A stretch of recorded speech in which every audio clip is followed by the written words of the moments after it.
Assalamualaikum warahmatullahi taala wabarakatuh. Saya Suwandi. Di sini saya akan membacakan eh, jawaban dari tugas Al-Quran hadis.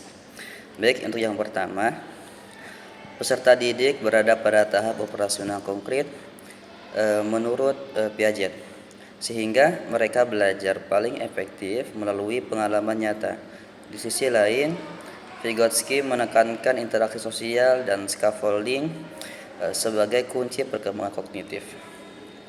Dalam pembelajaran PJBL atau Project Based Learning, guru dapat mengintegrasikan kedua teori tersebut melalui yang pertama menghadirkan pengalaman konkret, yang kedua memberikan scaffolding bertahap, yang ketiga kolaborasi kelompok, dan yang terakhir mengembangkan penalaran logis konkret.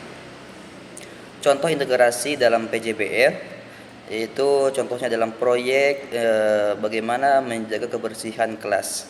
Yang pertama, siswa mengamati kondisi kelas. Yang kedua, mengumpulkan data sampah harian. Yang ketiga, berdiskusi dalam kelompok.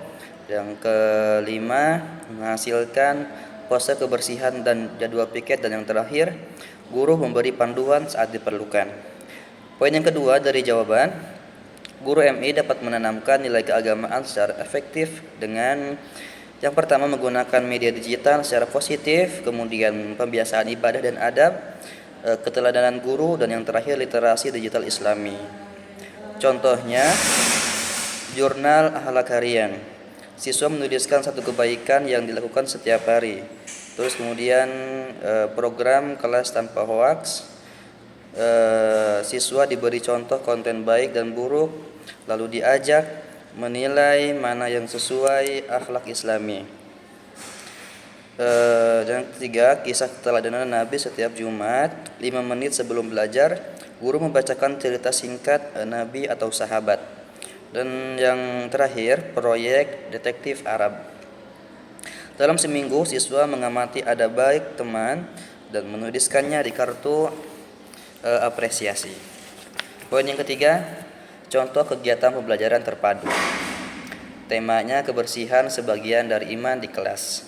Langkah kegiatannya dari aspek kognitif, guru menjelaskan dalil kebersihan sebagian dari iman, kemudian siswa menganalisis mengapa kebersihan penting bagi kesehatan, kemudian siswa mengobservasi bagian kelas yang kotor, dan yang dari aspek psikomotorik, siswa membersihkan kelas, menyapu, mengepel, dan mengelompokkan sampah. Dan kedua, membuat tempat sampah dari barang bekas. Dan yang terakhir, menempelkan poster kebersihan hasil kerja siswa. Dari aspek afektif atau spiritual, membaca doa sebelum belajar, menumbuhkan rasa tanggung jawab, disiplin, dan kerjasama, dan menerapkan adab menjaga lingkungan menurut Islam. Oke, poin keempat, strategi pembelajaran berbasis gamifikasi berlandaskan Islam. Memberikan poin ibadah adab. Terus yang kedua, level pembelajaran. Yang ketiga, badge atau lencana akhlak. Dan yang terakhir, reward atau non-materi. Reward berupa non-materi. Contoh aktivitasnya, permainan petualangan adab di kelas MI. Misi yang pertama itu menghafal doa harian. Itu akan mendapatkan 10 poin. Misi yang kedua itu menjawab pertanyaan materi Al-Quran dan hadis 15 poin. Dan yang ketiga ialah menjaga kebersihan meja sendiri, itu 10 poin. Nah, jika mencapai 50 poin, naik level menjadi sahabat Nabi kecil. Oke, poin terakhir, langkah-langkah penilaian autentik di MI. Yang pertama itu langkah penerapannya ada menentukan kompetensi yang dinilai, menentukan instrumen penilaian, melakukan penilaian selama proses belajar, memberikan umpan balik langsung, dan yang terakhir mengumpulkan hasil proyek atau karya. Tantangan penerapannya itu guru terbiasa dengan penilaian tradisional, waktu observasi yang panjang, jumlah siswa yang banyak, dan dokumentasi hasil belajar cukup kompleks.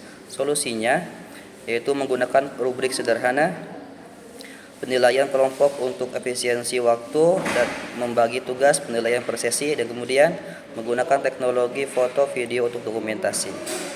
Terima kasih.